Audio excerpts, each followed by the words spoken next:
The red dust of Mars swirled outside the observation windows of Deep Space Monitor Station 7. Inside, Monitor Officer Jack Peters stared at his screen, rubbing his tired eyes.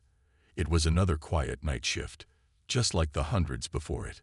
The year was 2157, and humanity had spread across the solar system, building stations and colonies on Mars and beyond. A sharp beep from his console broke the silence. Jack sat up straight, his eyes widening at the readings. Energy patterns unlike anything he'd ever seen were appearing at the edge of the Kuiper Belt.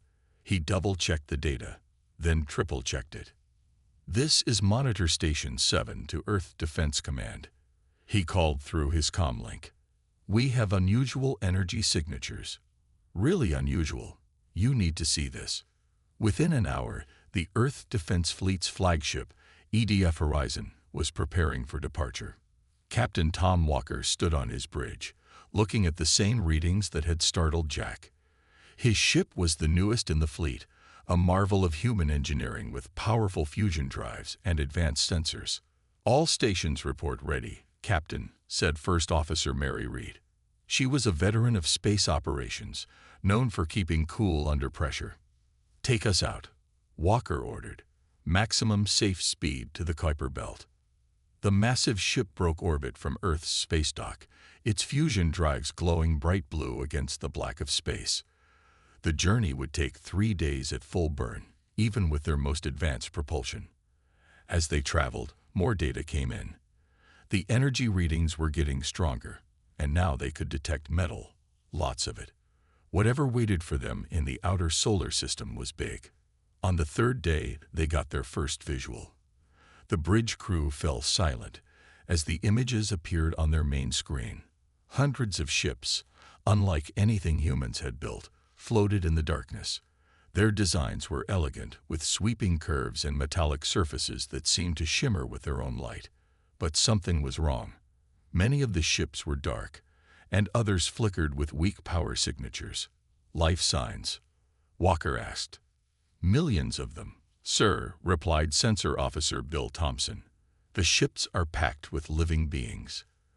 But their power systems, they're failing." Walker made his decision. "This is first contact, people. Let's do it right. Open all frequencies, universal greeting protocol." The communications team sent out Earth's standard peaceful contact message. Simple mathematical sequences followed by basic language primers. They waited. For 10 minutes, nothing happened. Then their screens lit up with a response. The alien message contained similar mathematical patterns, followed by images. The images showed their ships, then warning symbols, and finally what looked like dying power cores. "They're asking for help," Walker said. "They're stranded out here." The next few hours were tense but productive. Through a combination of mathematics, images, and slowly developed language patterns, they learned the basics. The aliens called themselves the Stellar Nomads. At least that was the closest translation. They were refugees, their entire civilization packed into these ships, fleeing from a dying star system. Walker sent a message to Earth Defense Command. "Have made contact with alien refugee fleet. Approximately 2 million souls aboard. They need immediate assistance. Request permission to render aid." The response took an hour to arrive. "Permission granted. Additional ships en route. Proceed with caution." Working with the universal translators, they managed to establish better communication. The Stellar Nomad's main ship invited a human delegation aboard. Walker led the team himself. The airlock cycled, and for the first time, humans stood face to face with the Stellar Nomads. They were tall, elegant beings with silvery skin that reflected light like their ships. Their eyes were large and dark, adapted to the dim light of space. The alien leader stepped forward. Through the translator, their words came through. "We thank you, people of Earth. We did not expect to find friends so far from the stars we knew. Our power cores were damaged in our journey. Without help, our people will not survive another month." Walker smiled and extended his hand, a gesture they had explained in their messages. "Then let's get to work. Earth doesn't let neighbors go without help, even if those neighbors come from the stars. The alien leader carefully copied the handshake. Around them, both human and alien crew members began to relax. This wasn't just first contact. It was the beginning of something much bigger. No one on either side knew it yet, but this meeting in the cold depths of the Kuiper Belt would change both civilizations forever. The meeting room aboard the EDF Horizon was packed. Captain Walker sat at the head of the table, surrounded by his senior officers and 3 representatives from the stellar nomads. The alien being's silvery skin gave off a soft glow under the ship's lights. "Show them the data," Walker said to his chief engineer, Robert Miller. Miller projected a 3D display of the alien fleet. Red warning symbols flashed over most of the ships. "The situation is worse than we thought. Their life support systems are failing one by one. The power cores were damaged by some kind of massive solar flare during their journey." The lead alien representative, who called himself First Guide, spoke through the translator. "Our people fled with little warning. Our sun began to die much faster than predicted. We had no time to properly prepare our ships." "How many people are we talking about?" asked First Officer Reed. 2,157,412 souls, First Guide answered, "including 500,000 children." The room fell silent. The number was staggering. Earth had never attempted a rescue operation of this scale. Walker's communication panel lit up. "Captain, urgent message from Earth Defense Command." The screen showed Admiral James White, his face serious. "Captain Walker, we have a problem. The World Council is divided. Some nations fear this could be a trick, an invasion force. They're calling for the aliens to be quarantined beyond Neptune's orbit." Walker looked at the stellar nomads, who were watching with their large, dark eyes. Their translator was still running. They had heard everything. "Sir," Walker addressed the Admiral, "these people have less than 30 days of life support left. Quarantine would kill them." "I understand, Captain. But we're talking about letting 2 million aliens into our solar system. The security concerns." First Guide stood up. His voice was calm but firm. "We understand your fears. We would feel the same. But we offer a trade. Help us survive, and we will share our knowledge, our star maps, our technology, everything we know about the galaxy." Miller spoke up excitedly. "Admiral, their tech is incredible. Their quantum computers, their medical science, it's centuries ahead of ours. What we could learn." "That's exactly what worries some people," the Admiral cut in. "Such a huge technology gap could make us vulnerable." Walker stood up. "Sir, permission to speak freely." "Go ahead, Captain." "In the last 24 hours, we've learned these people crossed half the galaxy to escape a dying star. They have technology that makes ours look like stone tools. If they wanted to harm us, they could have done it already." He paused. "This isn't about security. It's about who we are as a species. Are we the kind of people who let 2 million refugees die in space?" The Admiral was quiet for a long moment. On the screen behind him, people could be seen rushing around the command center. Finally, he spoke. "The President agrees with you, Captain. You have authorization to begin rescue operations. All Earth Defense Fleet ships in the solar system are being redirected to your location. But Walker," he leaned closer to the screen, "if this goes wrong, it's on your head." "Understood, sir. Thank you." After the call ended, Miller brought up new diagrams. "We need to start with the ships in the worst condition. Their life support systems use some kind of quantum energy matrix we don't fully understand, but their backup systems are similar to ours. We might be able to hook up our fusion generators to power their life support temporarily." First Guide touched the hologram with a long, silvery finger. "Our people can help. Many of our engineers survived. We can teach you about our systems." Walker nodded. "First Officer Reed, coordinate with Earth's shipyards. We need parts, supplies, and every qualified engineer they can spare." He turned to First Guide. We'll do everything we can to save your people. You risk much to help strangers, First Guide said softly. That's what humans do, Walker replied. We help where we can. As the meeting broke up and people rushed to their tasks, Walker stayed behind, looking at the hologram of the massive alien fleet. 2 million lives hung in the balance. Earth had never faced a challenge like this before. But as he watched his crew working side by side with the alien engineers, already sharing ideas and solving problems, he felt hope. Maybe this crisis would prove not just humanity's technical skills, but their capacity for compassion. Little did they know, an even bigger challenge was heading their way through the dark of space. Chief Engineer Miller floated in space next to one of the massive alien ships. His suit's jets kept him steady as he examined the damaged power core through his helmet visor. 2 stellar nomad engineers worked beside him, their special suits glowing softly against the darkness of space. This is amazing, Miller said over the radio. Their quantum drives are like nothing we've ever seen. But look here. He pointed to a series of burnt-out crystals. The solar flare completely fried their power matrix. Back on the HFY Horizons bridge, Captain Walker watched the repair teams through the main view screen. Dozens of human ships had arrived over the past week, bringing engineers, supplies, and hope. First Guide stood next to Walker, watching his people work with the humans. Your engineers are unusual, he said through the translator. They keep suggesting solutions that our science says should not work. Walker smiled. That's what humans are good at. When we don't know something's impossible, we try it anyway. Outside, Miller was getting excited. Captain, I think we figured it out. Their quantum tech is amazing, but it's also really delicate.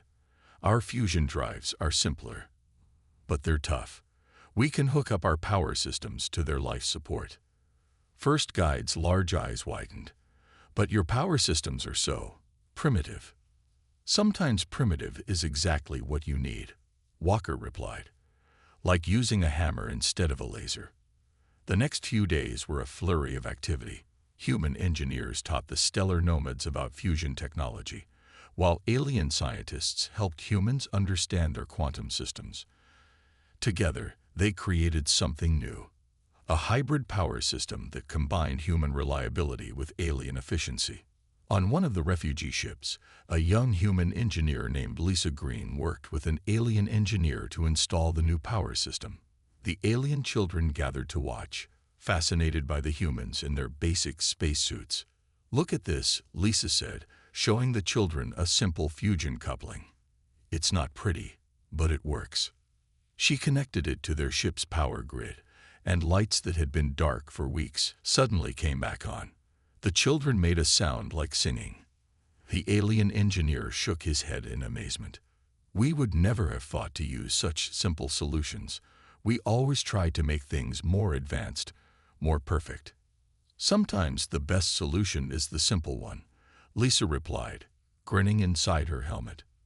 In the HFY Horizons mess hall, human and alien crews started sharing meals together. The aliens were fascinated by human food, especially simple things like bread and fruit. The humans were equally interested in the aliens' nutrient crystals, though few could stomach the taste. Miller burst into the mess hall one evening, holding a datapad. Captain, we've done it. The first 50 ships are stable with the new power systems. We can save them all. The news spread quickly through both fleets. The stellar nomads had a chance at survival, thanks to what they had first seen as primitive human technology. First Guide called a meeting with Captain Walker and his senior staff. We must admit, he said, we were wrong about humans. When we first arrived, we thought your technology was far too simple to help us, but you have shown us that simple does not mean ineffective. Walker nodded.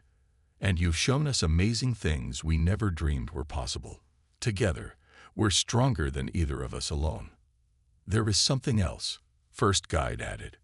Our children, they are asking to learn more about humans, about Earth. They say they want to understand people who would help strangers from the stars. We'd be happy to teach them, Walker said. "And to learn from you too." As the meeting ended, Walker looked out at the fleet through his window. Human ships moved between the alien vessels like busy bees, carrying supplies and repair teams. The once dark alien ships were lighting up one by one, their power restored by human ingenuity combined with alien knowledge.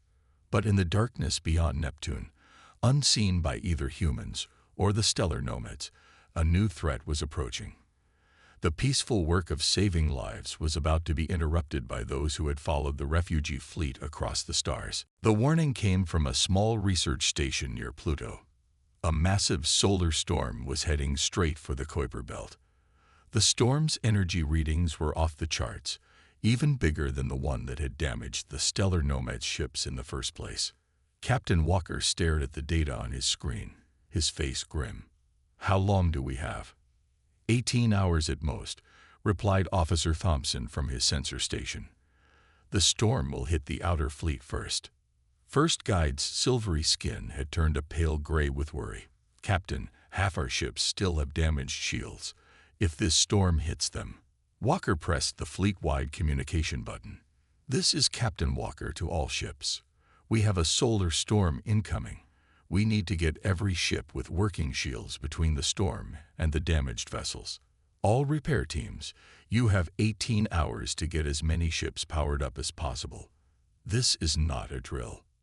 The space around them exploded with activity. Human ships darted between the huge alien vessels, carrying repair teams and emergency supplies. The stellar nomads' working ships moved to form a protective wall, their advanced shields ready to take the brunt of the storm.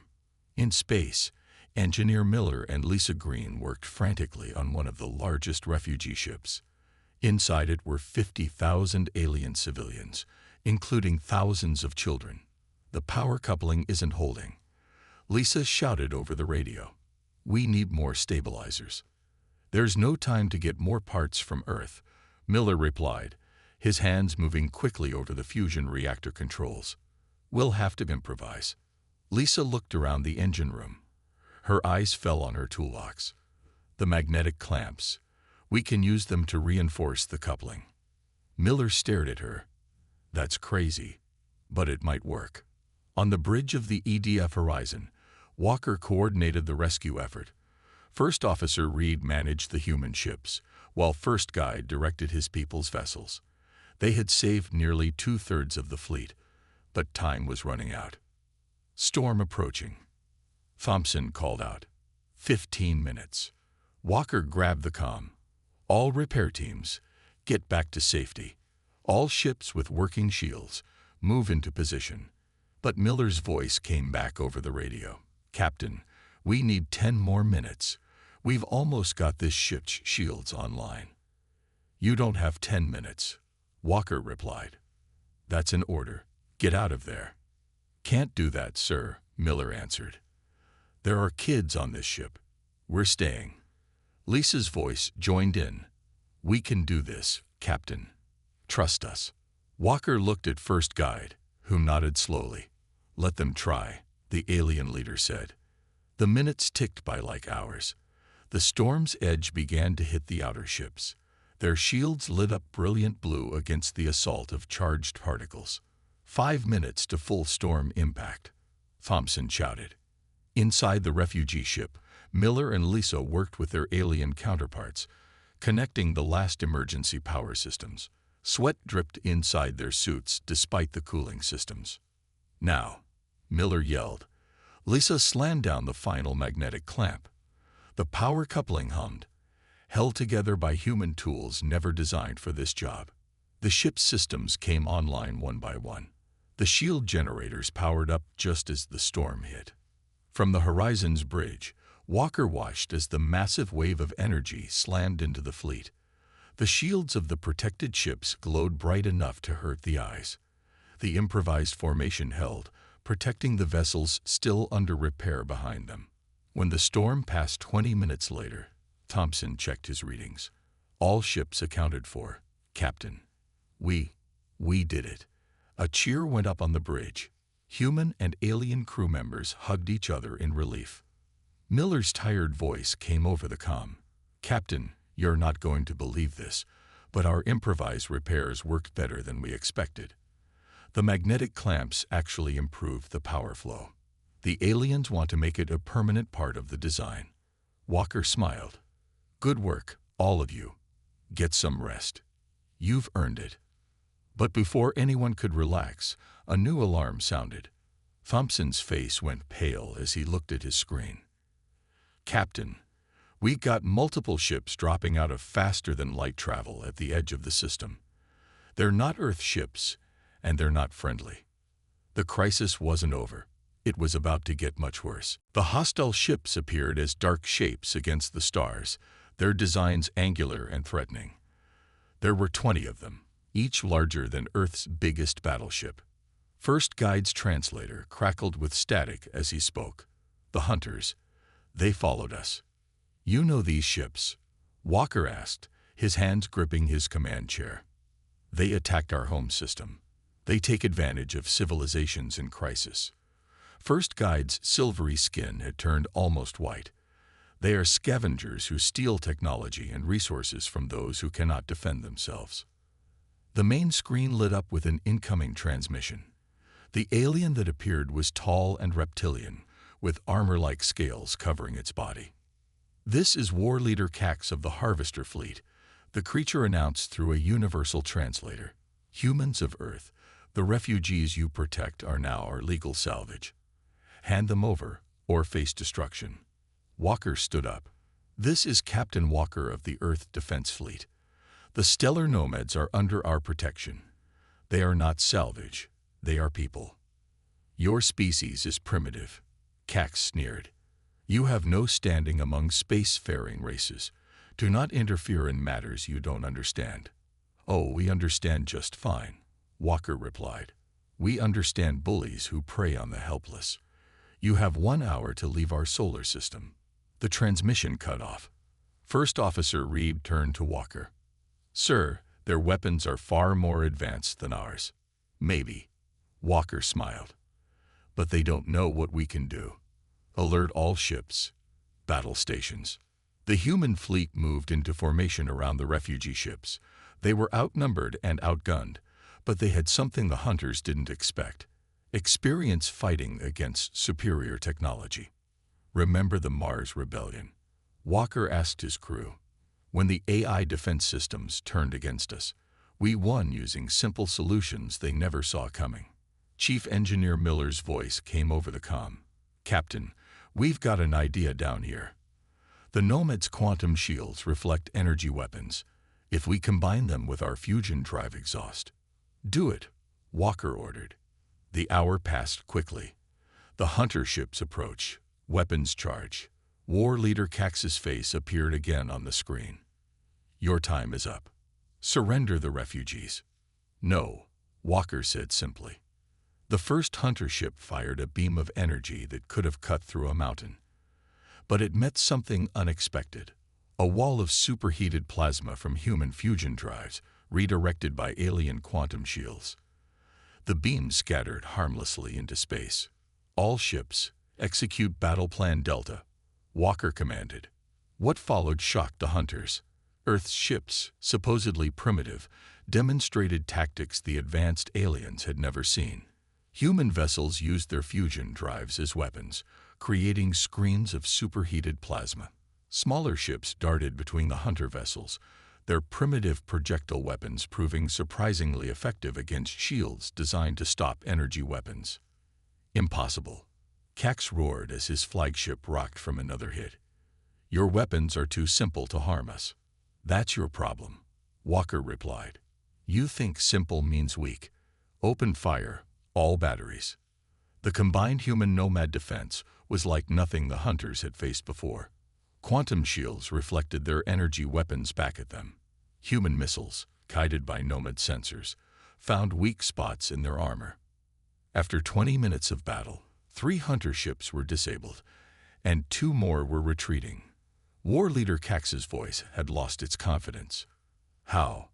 How can you defeat us with such primitive technology?" "Because we're not fighting alone," Walker answered. "We're fighting with friends. Last warning. Leave our system. The hunter fleet turned and fled, their mighty ships humbled by the combined strength of human determination and nomad technology. As the enemy ships disappeared into faster-than-light speed, cheers erupted throughout both fleets. Human and nomad crews celebrated together. First Guide approached Walker on the bridge. "You risked everything to protect us. Why?" Walker looked out at the combined fleet, human ships and nomad vessels working together, protecting each other. "Because that's what neighbors do," he said. "And like it or not, we're all neighbors in this galaxy now." But as the celebration continued, Walker knew this was just the beginning. Earth had shown itself to the galaxy. For better or worse, everything would change from this day forward. First Officer Reed approached with a message. "Sir, the President wants to speak with you, and they're talking about building a permanent home for the nomads in our system." 6 months had passed since the battle with the hunters. The view from the observation deck of Mars Station 1 showed a remarkable sight. The surface of Phobos, Mars' largest moon, was being transformed. Captain Walker stood next to First Guide, watching construction robots and work crews build the first permanent stellar nomad settlement. Huge domes rose from the moon's surface, their quantum-enhanced materials glowing softly in the dim sunlight.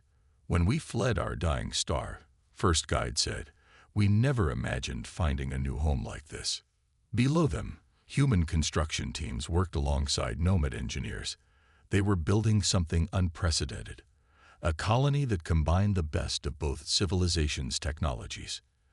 Engineer Miller approached them with a holographic display showing the colony's progress. "The fusion quantum hybrid power grid is working better than we ever expected," he said. "The Nomad's quantum technology, powered by our fusion reactors, is giving us nearly unlimited energy."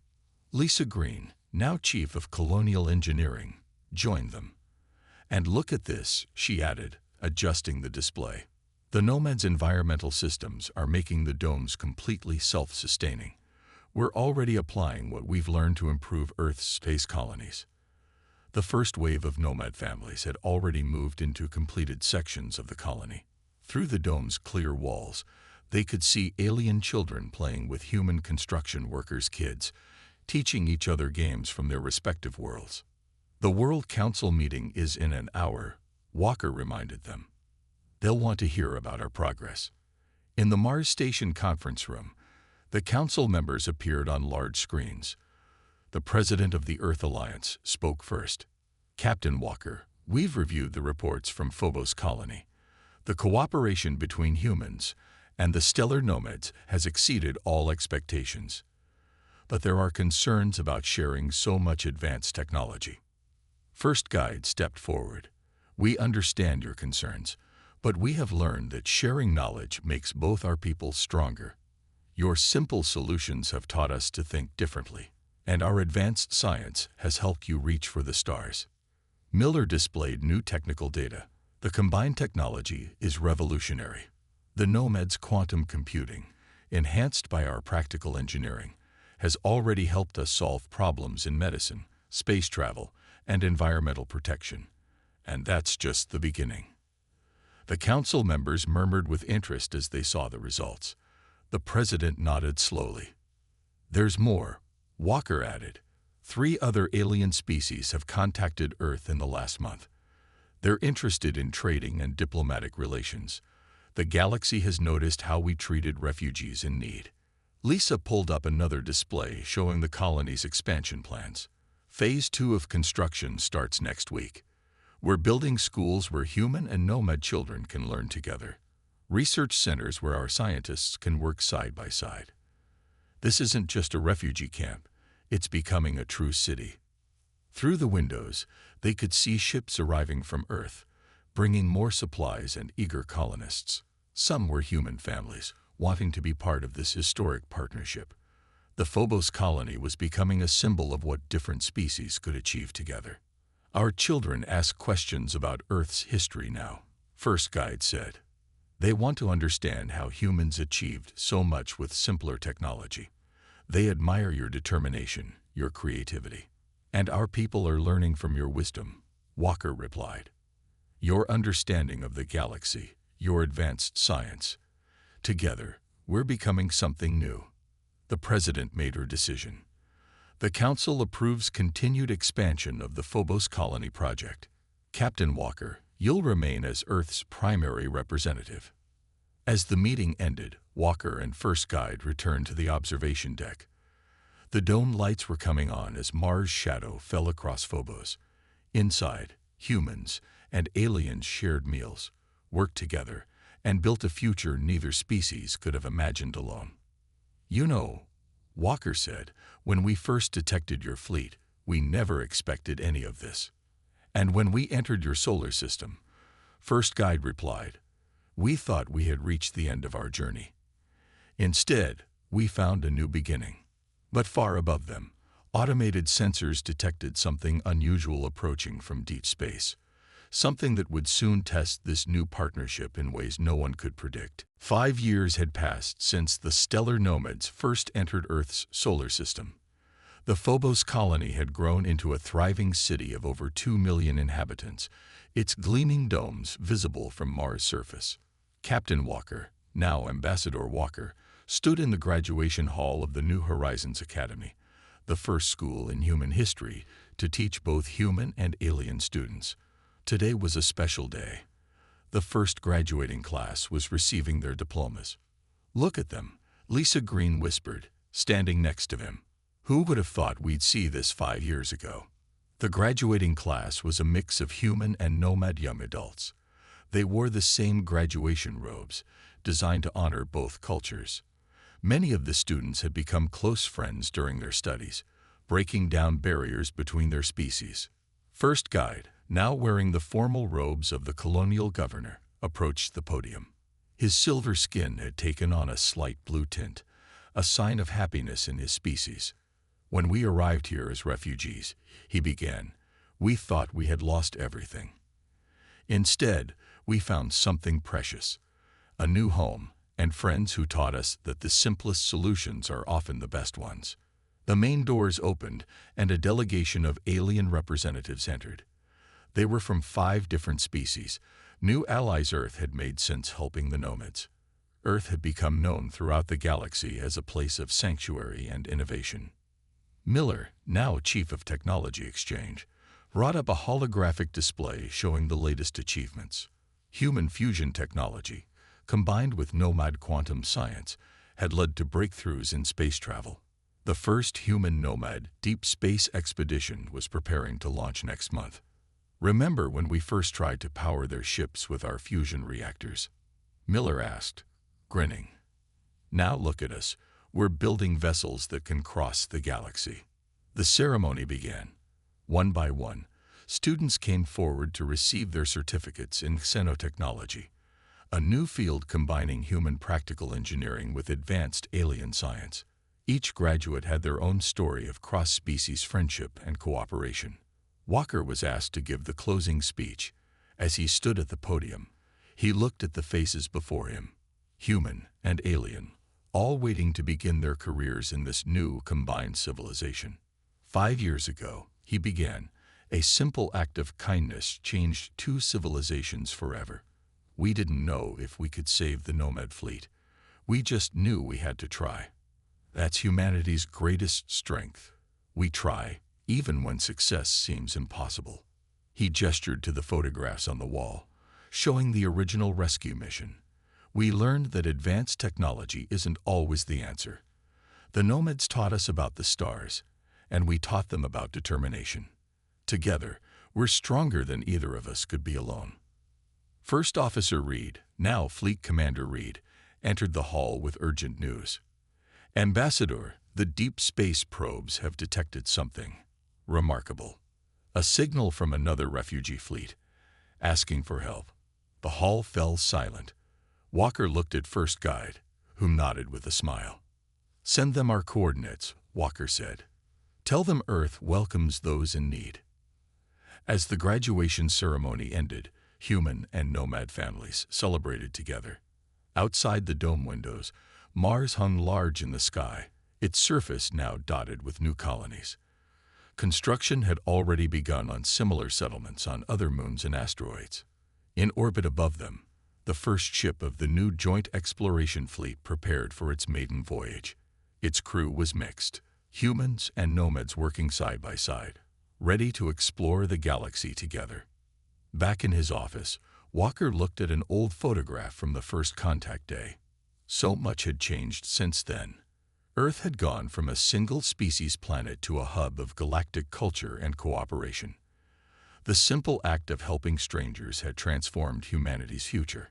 "Ambassador," his assistant called. "The new refugee fleet will arrive in 3 days. They're asking if we can help them like we helped the nomads." Walker smiled. "Tell them what we tell everyone who comes seeking help. Welcome to Earth. You're among friends here." As he looked out at the stars, he knew that humanity's greatest adventure was just beginning. They had found their role in the galaxy, not as conquerors or victims, but as helpers, innovators, and friends to all who needed them. The story of the stranded alien fleet had become legend in the galaxy. But for humanity, it was just the first chapter in a much bigger story.